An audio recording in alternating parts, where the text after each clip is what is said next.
Dr. Corwin, this is a huge undertaking, rolling out the vaccine. You've got to start the process today. Can you give me a sense of the size and scale of what is about to happen? Well, I think it's enormously complicated logistically. We're storing the Pfizer vaccine in minus 80-degree refrigerators, freezers, and making sure that we can prioritize all the healthcare workers as we start to ramp up in terms of the amount of doses that we're giving. So, as you might expect, emergency department workers and ICU workers are the first people getting the vaccine. We prioritized it. We need to make sure that we've got the right chain of custody, that we can make sure that we can get the people back for the second dose of the vaccine. But it's all good. I mean, the fact that we were able to get this vaccine developed in record time is nothing short of an extraordinary scientific accomplishment, as I'm sure you all know. Thanks, Guy.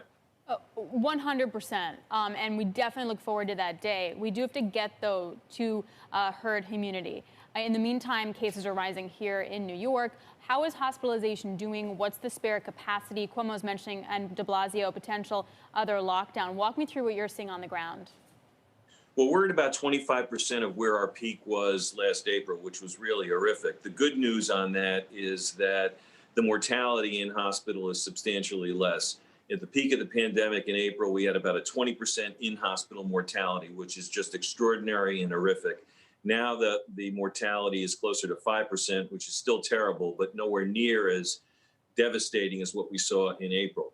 That being said, we anticipate with this surge that we could get up to about 50% of where we were at the height of the pandemic, which puts a severe strain on hospital resources, which is why both the governor and the mayor have been making sure in an assiduous fashion that we don't overwhelm the hospital resources.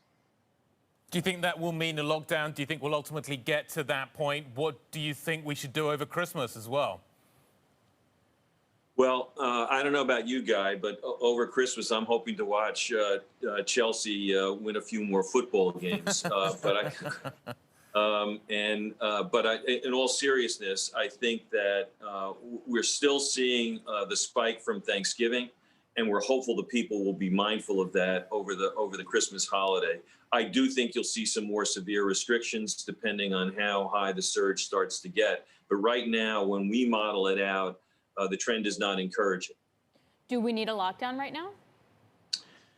I wouldn't lock the whole thing down, but I think that you're going to see further restrictions without question. And I think that that's going to impact people. Look, small businesses, restaurants, the travel industry have just been devastated by this. All the more important, I think, that these businesses get relief with whatever stimulus package can come out of Washington, and it can't come soon enough. We're going to have some dark days ahead of us over the next 6 to 8 weeks. We just can't avoid that. And it's going to take a while to get to herd immunity with the vaccine, as good as the news is on the vaccine, however. So I think that we're in for a rough 6 to 8 weeks, to be honest with you.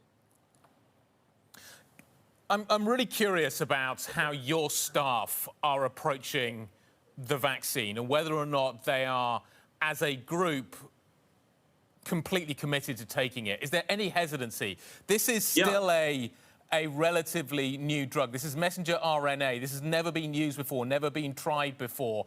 It's still not licensed. It's under emergency use.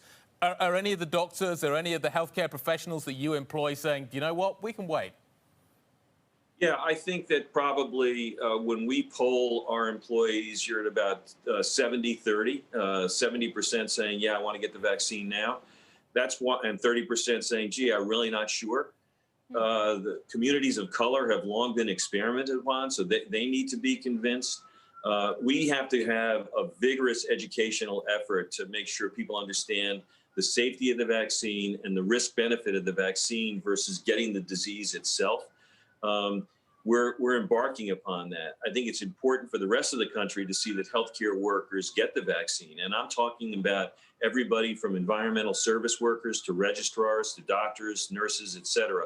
So we've got a lot of educating to do. People have to understand what the messenger RNA platform is, the reactogenicity of it, the lack of side effects, what the potential long-term side effects may or may not be. And we think that they're going to be negligible. safety if you're pregnant, safety if you're breastfeeding a child. So these are things that we have to work through. But I really think that it's imperative for us to get the vast majority of Americans vaccinated so that we can come through this crisis. Would you require your workers to get vaccinated before they come back to work, or as a condition of employment? You know, we talked about that option. I would leave that option open, but right now I think it's persuasion and discussion and conversation, and we're doing that across the board. All of our senior leaders having discussions with that. I've told employees directly, look, if you want me to get it, to show that I'm not afraid of getting it, I'll do that. So we're in the beginning of that ramp up of the education. I'd much prefer to do that as opposed to mandating it as an employer, because I think we'll get a lot of pushback from it. When are you going to get it? Well, right now, I'm going to get it when I'm in line to get it, which probably would be sometime towards the end of January. But if the staff and the rest of the hospital staff feel they want to see me get it to encourage them to get it, I'd be more than happy to get it earlier than that. I'm not of the view that the vaccine is dangerous. I think it's safe. I think it's effective. I think it's necessary. And I'll get it to show leadership as soon as people think that they need to see that. Right now, we have more demand for the vaccine than we have supply, so it wouldn't be necessary for me to get it. But if people want to have that reassurance that the CEO of the hospital got it, I'm game to do it as soon as people think that it's necessary.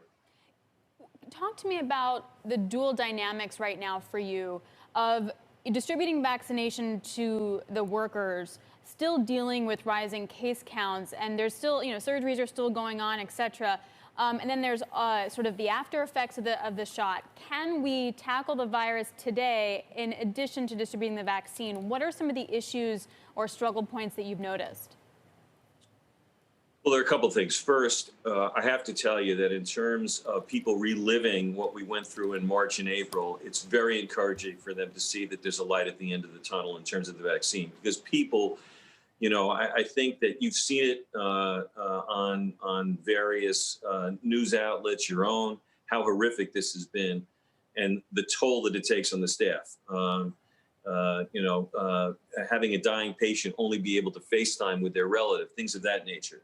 So it's encouraging when I speak to our staff that they see the light is at the end of the tunnel with the vaccine.